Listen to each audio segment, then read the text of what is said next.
Bismillahirrahmanirrahim. Assalamualaikum warahmatullahi wabarakatuh. Perkenalkan, nama saya Arif Ihwani dengan nomor induk dosen 0011089003. Saya adalah dosen Prodi Teknik Informatika Institut Teknologi Sumatera. Saya bergabung pada tahun 2018. Dalam PDD UKT-PT ini, saya akan menyampaikan pernyataan diri dosen dalam unsur kerja Tridharma Perguruan Tinggi pada Dharma Pengajaran sebagai salah satu syarat untuk penilaian sertifikasi dosen di tahun 2023 periode kedua. Pada kesempatan yang berbahagia ini, izinkan saya untuk memaparkan salah satu mata kuliah yang pernah saya ampu dan merupakan salah satu mata kuliah wajib dalam bidang ilmu informatika, yaitu algoritma pemrograman dengan bobot sebesar 3 SKS. 3 SKS di sini artinya dalam satu minggu, 2 jam pertemuan secara tatap muka maupun daring, 2 jam kegiatan terbimbing seperti praktikum, dan 3 jam kegiatan mandiri. Mata kuliah ini disampaikan dengan metode pembelajaran, delivery, interaction, dan assessment. Delivery diwujudkan dengan menyampaikan materi perkuliahan, baik dengan ceramah di kelas maupun praktek di laboratorium. Kemudian interaction dilakukan dengan memberikan kesempatan bagi mahasiswa untuk dapat menyampaikan pertanyaan maupun pendapat, baik secara langsung maupun melalui kolom komentar ketika pembelajaran daring. Asesmen dilakukan dengan memberikan tugas terstruktur baik secara individu maupun secara kelompok guna untuk mendapatkan salah satu komponen penilaian secara objektif. Selanjutnya saya akan menjelaskan terkait deskripsi mata kuliah algoritma pemrograman, di mana dalam mata kuliah algoritma pemrograman memberikan pemahaman atas konsep algoritma dan pemrograman yang umum digunakan dalam bidang informatika atau ilmu komputer. Selain itu, dalam mata kuliah ini juga diberikan pembahasan terkait dengan cara mendesain dan menggunakan algoritma yang baik untuk menyelesaikan suatu permasalahan. Serta pada akhirnya, algoritma yang telah dirancang dan dikembangkan untuk selanjutnya diimplementasikan pada suatu program dengan paradigma prosedural sederhana dalam bahasa pemrograman C++. Terkait materi pembelajaran atau pokok bahasan pada mata kuliah ini terdiri dari yang pertama adalah pengenalan struktur dasar bahasa pemrograman dan paradigma pemrograman prosedural. Yang kedua adalah analisis kasus terkait dengan masalah percabangan, perulangan, kemudian subprogram ataupun fungsi, kemudian array 1 dimensi, dan yang terakhir adalah array 2 dimensi atau yang kita kenal dengan istilah matriks. Kemudian capaian pembelajaran pada mata kuliah ini terdapat 3 yang diharapkan. Yang pertama, mahasiswa mampu menjelaskan paradigma pemrograman prosedural yang diimplementasikan dalam bahasa pemrograman C++. Yang kedua, mahasiswa mampu merancang, membangun, serta mengevaluasi algoritma yang dikembangkan dengan bahasa pemrograman C++ melalui compiler yang digunakan. Yang ketiga, mahasiswa mampu menyelesaikan permasalahan yang diberikan dengan algoritma yang dikembangkan menggunakan pendekatan konsep pemrograman prosedural yang telah dipelajari. Terkait kemampuan umum yang diharapkan dalam mata kuliah ini adalah yang pertama, mahasiswa mampu menerapkan pemikiran secara logis, kritis, sistematis, dan matematis serta inovatif. Yang kedua, mahasiswa mampu menunjukkan kinerja secara mandiri, bermutu, dan terukur. Yang ketiga, mahasiswa mampu mengambil keputusan secara tepat. Sedangkan kemampuan khusus yang diharapkan dalam mata kuliah ini adalah mahasiswa mampu mengaplikasikan prinsip-prinsip pemrograman dan komputasi matematis serta menggunakan dasar pengetahuan sebagai dasar analisis dan perancangan dalam pengembangan teknologi informasi. Selain itu, pada awal perkuliahan atau awal pertemuan, saya akan menjelaskan bobot persentase penilaian selama 1 semester. Yang pertama adalah ujian tengah semester atau UTS memiliki bobot sebesar 25%, kemudian ujian akhir semester atau UAS sebesar 30%. Kuis itu sebesar 15%, kemudian tugas mandiri terstruktur sebesar 10%, dan kegiatan praktikum sebesar 20%, sehingga total keseluruhannya adalah sebesar 100%. Itulah gambaran pembelajaran perkuliahan yang saya lakukan dalam mata kuliah algoritma pemrograman selama 1 semester. Terakhir, saya akan menampilkan proses pengajaran yang saya lakukan pada mata kuliah algoritma pemrograman. Demikian, mohon maaf jika ada kesalahan. Terima kasih. Assalamualaikum warahmatullahi wabarakatuh.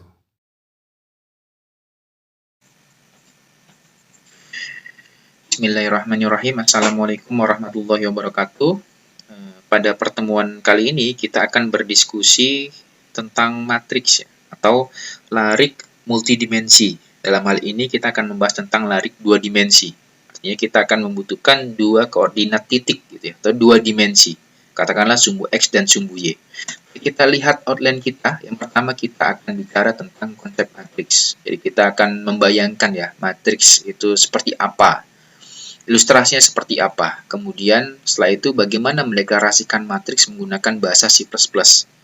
Nah, ketika kita sudah bisa mendeklarasikan matriks, kita bisa melakukan baik itu inisialisasi nilai, pemberian suatu nilai gitu ya, atau mengakses elemen matriks itu. Gitu ya. Jadi kita ingin mengakses elemen matriks, maka kita membutuhkan indeks dari sumbu X maupun sumbu Y. Atau ketika ingin mencari nilai dalam suatu matriks pun sama, kita akan membutuhkan sumbu X dan sumbu Y-nya, atau indeks dari sumbu X dan sumbu Y. Oke. Tujuan perkuliahan kita lihat di sini, yang pertama adalah memahami konsep dan cara kerja matriks. Jadi kita perlu tahu dulu konsep dan cara kerja matriks, selanjutnya baru kita bisa melakukan operasi dasar terkait dengan matriks. Baik itu matriks yang bentuk tunggal, misalnya kita ingin melakukan transpose matriks, kita ingin melakukan menjumlahkan seluruh elemen matriks gitu ya, atau operasi terhadap 2 matriks. Ya berarti kita akan melakukan operasi aritmatika dasar ya. Penjumlahan, pengurangan, perkalian, pembagian. Nah, selanjutnya bagaimana mengimplementasikan masalah matriks dengan menggunakan bahasa C++. Kita lihat review sebentar terkait dengan larik 1 dimensi.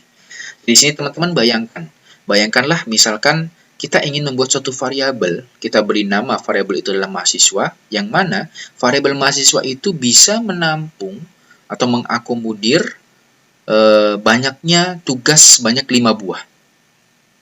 Nah, maka ketika kita menemui case seperti ini, maka kita cukup menggunakan larik 1 dimensi. Nah, bagaimana cara membuatnya? Nah, seperti inilah cara membuatnya. Katakanlah seperti ini ya. Misalkan kita punya array kita namanya nama mahasiswa ya, Doni gitu ya. Tipe datanya apa? Integer, kemudian berapa dia bisa menampung nilai gitu ya? 5, misalkan seperti itu. Nah, bagaimana kalau kita punya kasusnya beda? Kasusnya sekarang adalah setiap mahasiswa ini ternyata mengambil 3 mata kuliah. Katakanlah misalkan Doni mengambil mata kuliahnya algoritma pemrograman, mengambil mata matematika dasar, mengambil misalkan fisika dasar, misalnya seperti itu. Nah, maka kalau kasusnya seperti itu, kita tidak bisa lagi menggunakan larik 1 dimensi. Karena ada 2 hal yang berbeda ya. Dia menampung mata kuliah, 3 mata kuliah, dan dia menampung setiap mata kuliah itu 5 nilai tugas. Nah, makanya kita membutuhkan yang namanya larik 2 dimensi, atau dikenal dengan istilah matriks. Nah, kita lihat dulu definisinya, bahwa matriks itu adalah sekumpulan informasi yang setiap individu elemennya itu terdefinisi berdasarkan 2 buah indeks. Ingat, jadi setiap individu ya, individu elemennya ya, ini individu elemen ya, individu elemen, dia terdefinisi berdasarkan 2 buah indeks. Indeks baris, indeks kolom. Gitu ya. Maka bisa kita gambarkan bahwa ini ya, ini baris gitu ya, baris, ini kolom. Gitu ya. Jadi kalau kasus yang seperti tadi, misalkan Doni itu punya 3 buah mata kuliah, gitu ya. Mata kuliah di sini direpresentasikan sebagai baris, gitu ya. Baris pertama, misalnya mata kuliah algoritma pemrograman. Baris kedua, misalnya mata kuliah matematika dasar. Baris ketiga, misalnya dia mata kuliahnya fisika dasar. Dan setiap mata kuliah ini memiliki 5 buah tugas. 1, 2, 3, 4, 5. Nah, itulah kira-kira gambarannya. Selanjutnya, bagaimana cara membuat ini ya, membuat matriks ini ke dalam bahasa pemrograman C++. Maka kaidahnya kita lihat di sini cara deklarasinya. Kita akan deklarasikan tipe datanya apa, gitu ya. Kemudian nama variabelnya, ya, nama variabel, kemudian diikuti dengan jumlah barisnya. Berapa jumlah barisnya? Berarti ada 3 jumlah barisnya, gitu ya. Kemudian berapa jumlah kolomnya? Berarti ada 5 jumlah kolomnya, ya. Ada 5. Oke. Nah, sekarang kalau kita punya kasus seperti ini, ya, katakanlah ini suatu tabel yang merepresentasikan, gitu ya, ada prodinya dan tahun kelulusannya. Misalkan gini ya, baris ke-1 itu mewakili prodi teknik informatika, baris kedua mewakili teknik industri, baris ketiga teknik fisika. Nah, kemudian sumbu Y-nya dia mewakili adalah tahun kelulusannya dari 2014 sampai 2017. Nah, bagaimana sekarang cara menuangkan bentuk tabel ini ke dalam array berdimensi 2 atau matriks? Oke. Nah, seperti inilah caranya ya. Jika kita punya kasus seperti ini, kita gambarkan atau kita kita translasikan ke dalam bahasa C++ gitu ya. Jadi kita ini ya menggunakan keyword integer, kemudian nama larik 2 dimensinya apa, misalkan data lulus gitu ya. Kemudian jumlah barisnya berapa? 3, jumlah kolomnya 4. Sesuai dengan data ini ya, ilustrasi ini ya. Gitu ya. Nah, ingat karena ini larik 2 dimensi, berarti ini ciri-cirinya kurung kurawalnya pun ada 2. Ini baris ke-1, ini baris kedua, ini baris ke-3. Gitu ya. Maka 3 kali 4. Ordonya adalah 3 kali 4. Oke. Nah, selanjutnya ada kasus seperti ini sekarang. Bagaimana cara ingin mencari ya? Kita ini mencari elemen gitu ya. Elemen suatu array. Gitu ya. Ingat tadi ketika kita ingin mencari suatu elemen di array, kita harus membutuhkan indeks dari sumbu X maupun sumbu Y. Misalkan contohnya di sini, kita ingin mencari kode prodi 2 dan tahunnya adalah tahun pertama. Kode prodi 2 berarti adalah teknik industri, gitu ya. Tahun pertama berarti tahun 2014. Maka jumlah kelulusannya ada 100 mahasiswa. Gitu ya. Nah, ini penyelesaiannya. Oke, kita jalankan coba di editor. Nah, jadi ini ketika kita running gitu ya, masukkan kode prodi 2 gitu ya. 2. Kemudian ini teknik industri gitu ya. Tahun kelulusannya tahun pertama 2014. Maka kelulusannya adalah 100. Berarti benar ya. Dia maksud nilai elemen yang ini ya, 100. Oke. Kita lanjutkan. Kita akan lihat sekarang keuntungan menggunakan larik. Apa sih keuntungannya? Keuntungan yang paling mencolok ya. Kita lihat bahwa ketika kita ingin mengakses suatu elemen atau nilai, itu kita bisa akses secara acak ya. Tidak perlu secara terurut. Tidak perlu secara sekuensial. Ditelusuri satu persatu. Jadi kita bisa mengakses secara acak gitu ya. Secara sembarang, secara acak. Tentunya kita harus mengetahui dulu ya kedua buah indeks, baik indeks baris gitu ya dan indeks kolomnya. Gitu ya. Oke, selanjutnya kita lihat juga kerugiannya. Apa kekurangannya? Kekurangannya yang pertama adalah ini ya. Dia tipenya adalah homogen. Jadi ketika kita ingin menampung suatu nilai atau elemen gitu ya, itu harus tipenya yang sejenis. Integer berarti integer semua. Tidak bisa dicampur dengan suatu karakter dan lain sebagainya. Tidak bisa. Dan dia tidak efisien ketika penggunaan suatu memori ya. Bayangkan misalkan kita punya matriks 3 kali 4. Berarti nanti itu adalah ketika kita menghitung memorinya itulah 3 kali 4. Berarti 12 dikalikan dengan tipe data yang digunakan. Integer misalnya, dia membutuhkan berapa memori. Nah, itu tidak efisien. Oke. Selanjutnya kita akan lihat contoh kasusnya ya. Contoh kasusnya, misalkan kita memiliki kasus seperti ini. Bagaimana cara kita mengisi larik 2 dimensi yang memiliki nilai berurutan?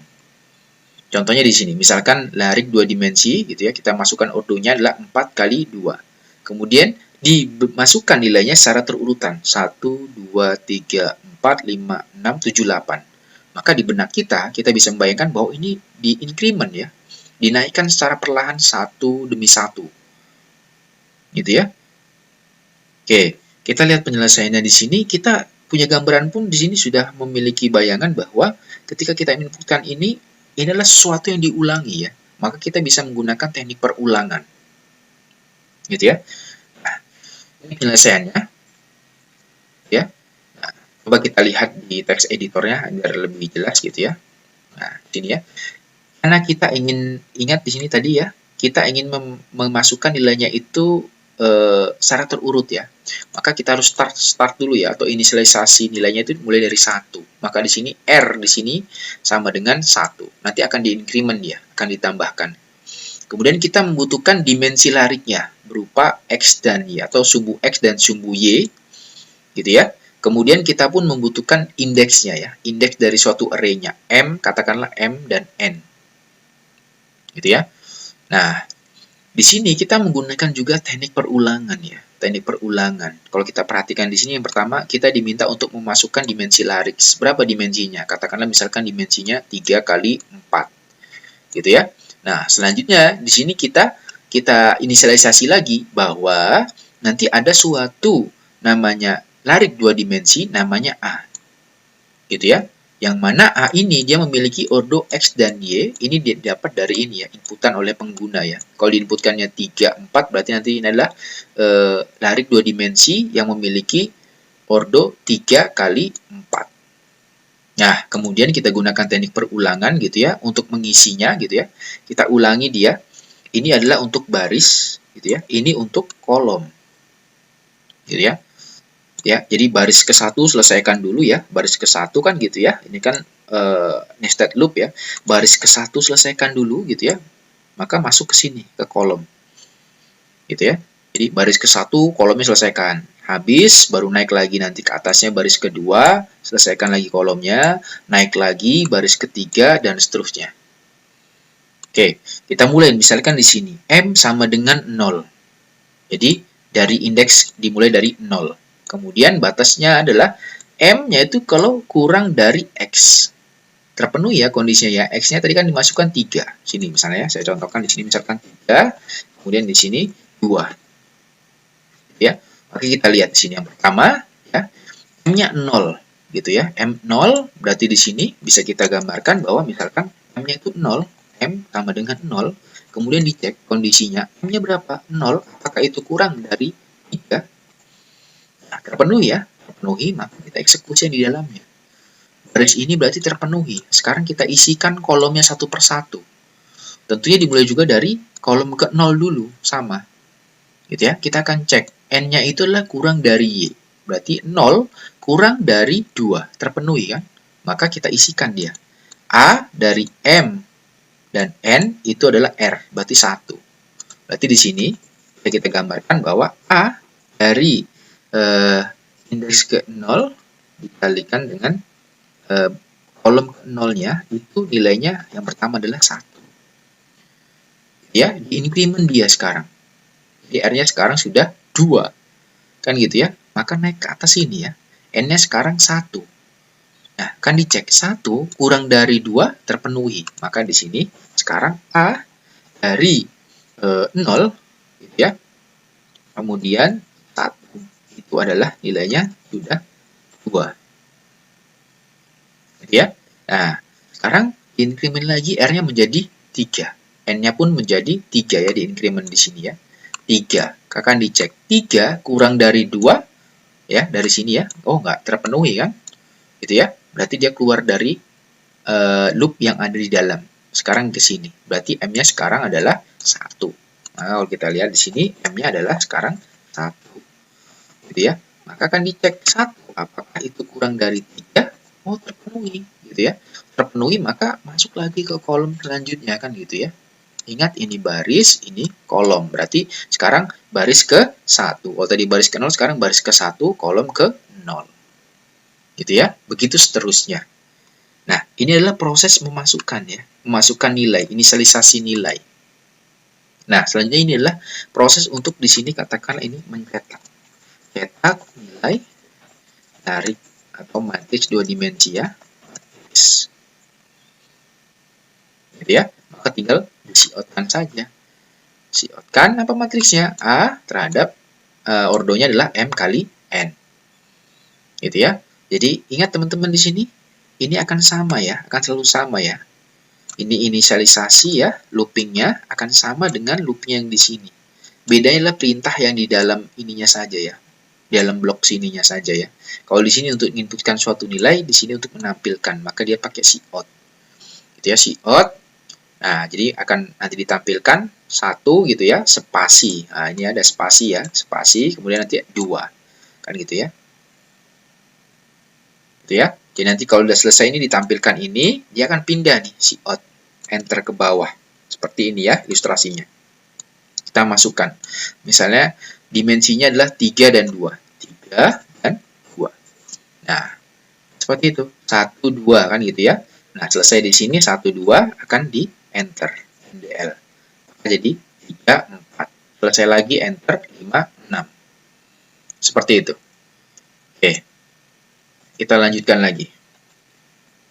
Selanjutnya adalah di sini ya. Kita ingin melakukan operasi antar matriks ya. Katakanlah ingin menjumlahkan dua buah matriks. Gitu ya. Ingin menjumlahkan dua buah matriks yang mana baik itu dimensi matriksnya atau ordo matriksnya itu diinputkan oleh pengguna maupun elemennya pun diinputkan oleh pengguna. Sini sengaja saja saya balik ya. Misalkan sini matriks yang pertama itu 2 4 3 5 ditambahkan dengan matriks B katakanlah seperti itu 4 2 5 3. Maka dijumlahkan ya 2 tambah 4 ya 6, 4 tambah 2 ya 6 gitu ya. 3 tambah 5 8, 5 tambah 3 adalah 8. Ingat, ketika kita ingin melakukan operasi dua buah matriks itu kita harus lihat dulu ya ordonya harus sama. Gitu ya. Jadi ordonya harus sama dia. Kalau ingin menjumlahkan matriks, mengurangi matriks, ordonya harus sama. Gitu ya. Beda prinsipnya nanti kalau perkalian dan pembagian ya. Perkalian dan pembagian dari dua matriks itu beda. Tidak melihat jumlah ordo matriksnya ya, harus sama atau tidak. Yang dilihat kalau perkalian itu adalah antara baris pada matriks yang pertama itu sama dengan ordo pada kolom pada matriks yang kedua. Itu prinsip untuk yang perkalian. Di sini kita membahas penjumlahan saja, dicontohkan. Oke, bagaimana cara menyelesaikan ini? Gitu ya. Nah, kita lihat penyelesaiannya. Di sini sudah saya buatkan penyelesaiannya. Nah, kita ingin menjumlahkan. Menjumlahkan ya. Jadi kita inisialisasi dulu. Cukup panjang gitu ya. Ingat di sini ya. Sini X, Y-nya katakanlah misalkan di sini adalah untuk melihat indeksnya nanti ya, indeksnya, kemudian MN-nya adalah ordonya ya, ordo matriksnya berapa kan gitu ya. Kemudian ingat kita harus memesan, katakanlah seperti itu ya, matriks 1 misalkan dimensinya adalah 10 kali 10 gitu ya, karena kita ingin mengoperasikan dua buah matriks, kemudian matriks kedua pun sama, 10 kali 10. Nah, dari dua buah matriks ini akan menghasilkan suatu matriks namanya hasil. Ordonya pun sama, 10 kali 10. Ya, jadi ini harus kita inisialisasi ya. Kalau tidak kita inisialisasi ya tidak mau dia. Nah, misalkan di sini, masukkan dimensi lariksnya. Katakan di sini M kali N. Kita masukkan ya. Misalkan 3 kali 4 lah gitu ya. Nah, kalau kita masukkan hanya 3 kali 4 berarti ada mubazir nih gitu ya. Karena kita memesan 10 gitu ya. Nah, inilah dikatakan dia pemborosan memori. Gitu ya. Nah, kita akan lihat di sini. Masukkan elemen matriks pertama. Berarti yang di sini adalah proses memasukkan pada matriks pertama. Gitu ya. Nah, selanjutnya baru kita masukkan matriks elemen yang kedua. Kalau kita sudah memasukkan elemen pertama dari elemen dari matriks pertama, kemudian kita memasukkan elemen dari matriks kedua, baru kita bisa menjumlahkan. Langsung saja menjumlahkan, ya sudah tinggal jumlahkan saja. Matriks pertama dari X kali Y ditambahkan dengan matriks kedua X kali Y. Seperti itu ya. Kalau ada yang bingung, mungkin ini masih ada yang tidak familiar ini backslash T ini apa, ini tab ya. Jadi nanti biar bentuknya seperti matriks. Di tab dia. Oke, kita run saja untuk lebih jelasnya. Misalkan seperti ini. Masukkan dimensi lariknya. Katakanlah misalkan 3 kali 4. Oke, masukkan elemen matriks pertama. Berarti ada 3 ya, elemen pertama ya. Berarti baris pertama itu memiliki 4 kolom. Gitu ya. Katakanlah misalkan 3 gitu ya. Spasi gitu ya. Misalkan berapa lagi ya? 5 misalnya gitu ya. Kemudian 2, 1. Dan enter gitu ya. Sekarang baris kedua, ada 3 baris kolom kan gitu ya. Misalkan 4, 2, 10, 15 ya. Sekarang baris ketiga, baris terakhir ya. Ada 4 kolom sama. Misalkan 4, 3, kemudian 20, kemudian 2. Oke. Nah, sekarang masukkan elemen matriks kedua. Sama ya, ordernya sama dia. 3 kali 4. Itu ya. Misalkan nilainya 1 gitu ya. Kemudian elemen yang kedua adalah misalkan 4, 5, 7. Oke. Kemudian baris selanjutnya misalkan 3, 2, 5, 2. Kemudian baris yang terakhir misalkan 1, 4, 7, 2. Oke. Maka ketika kita jumlahkan, nah ini hasilnya. Nah ini ya, tadi ya, peran ada backslash dari T itu adalah tab-nya, nge-tab dia ya. Jadi terlihat ya ini ya, 3 tambah 1, 4, 5 tambah 4, 9, 2 tambah 5, 7, 1 tambah 7, 8. Nah inilah hasil penjumlahan matriks. Kalau mau mengurangi bagaimana Pak? Tinggal diganti saja notasinya dikurangi. Gitu ya. Nah, kalau untuk perkalian pembagian bagaimana Pak? Ingat kaidahnya dulu. Perkalian dan pembagian itu harus melihat dulu ya, apakah pada matriks pertama itu jumlah barisnya sama dengan kolom di matriks kedua. Jadi dua hal yang berbeda ya. Matriks pertama lihat barisnya, matriks kedua lihat kolomnya, apakah sama? Ukuran ordonya, dimensinya apakah sama? Ya, karena ini penjumlahan harus sama, baik itu baris maupun kolomnya harus sama. Gitu ya, ini penjumlahan matriks. Oke.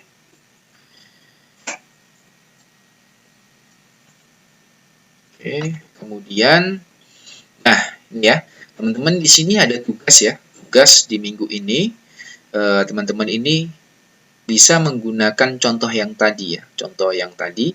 Kalau di sini adalah menjumlahkan, namun yang bedanya adalah isinya ya, isinya. Yang pertama, matriks yang pertama ini adalah terurut ya, tadi sudah dicontohkan juga ya, 1, 2, 3, 4, 5, 6, 7, 8. Matriks yang kedua itu kebalikannya. Gitu ya, dari 8 dia turun sampai ke angka 1 gitu ya. Oke. Mungkin kalau untuk lebih menantang lagi teman-teman nanti di sini ya bisa menggunakan pilihan operator gitu ya. Jadi teman-teman di sini masukkan dimensi larik dulu, misalkan 4 kali 2. Nah, diinputkanlah gitu ya. Inputkan dulu matriks yang pertama, ini nilainya ya, terurut ya, 1 sampai 8. Kemudian nanti pilih operatornya. Melakukan operator apa? Misalkan penjumlahan, misalkan pengurangan gitu ya. Jadi teman-teman bisa memilih dua operator lah, misalkan penjumlahan atau mau pengurangan kan gitu ya. Kemudian baru masukkan elemen dari matriks yang kedua secara menurun ya, 8, 7 sampai 1. Oke, kemudian baru dicatatkan hasilnya. Dapat hasilnya. Nah, ingat ya. Jadi ini latihan ketiga, ini tugas teman-teman ya untuk latihan ya yang akan dikumpulkan melalui e-learning saja ya, kumpulkan melalui e-learning. Oke, ini tugas yang pertama. Kemudian tugas yang kedua, masih ada. Oke, ini sudah habis ya. Tugas yang kedua, teman-teman ini kan operasi dari dua buah matriks ya, matriks 1, matriks 2 gitu ya. Matriks 1, matriks 2. Sekarang teman-teman tugas selanjutnya adalah menjumlahkan dari seluruh elemen matriks. Jadi misalkan teman-teman ngambil satu sajalah. Ngambil satu matriks ya. Karena menjumlahkan elemen matriks itu ya operasi dari satu buah matriks gitu ya. Jadi teman-teman buat lagi satu buah matriks, kemudian jumlahkan seluruh nilainya di matriks itu. Contohnya di sini ya.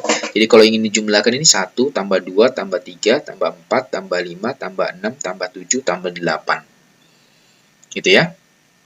Jadi itu tugas yang kedua. Oke. Nah, tugas yang ketiga, teman-teman melakukan operasi terhadap matriks tunggal juga ya. Satu matriks melakukan apa? Melakukan transpose. Transpose matriks itu adalah baris jadi kolom, kolom jadi baris. Gitu ya. Jadi kalau di sini barisnya itulah 1 2. Nah, kalau ditranspose 1 2 ini menjadi ke bawah. Jadi vertikal karena dia tadinya dia jadi baris, sekarang jadi kolom. Gitu ya. Nah, itu jadi tugasnya. Tugasnya ada 2. Selesaikan ini, gitu ya. Kemudian ini terkait dengan operasi dari 2 buah matriks, gitu ya. Tugas yang kedua, itu tadi. Tugas yang kedua adalah menjumlahkan elemen dari satu buah matriks.